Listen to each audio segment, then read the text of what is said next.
This is a bushingfix.com installation video for the IM2 kit.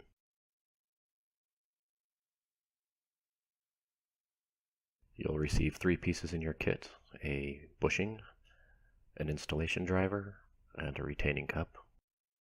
You'll start by putting the bushing onto the installation driver as shown.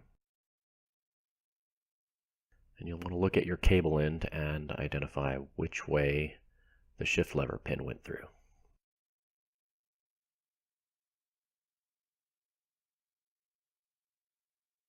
And you'll want to place the bushing and installer in the same direction. Place the retaining cup over the pin on the driver.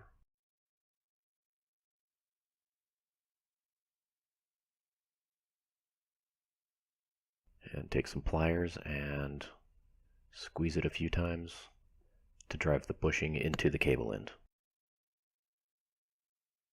Now, depending on the thickness of your cable, the pin on the installation driver may protrude through the cup, so if that happens, you may need to move the pliers out of the way as you squeeze it into place.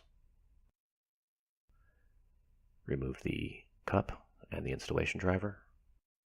Check the installation, that it's all the way in place, and put your cable and your new bushing back on the shift lever.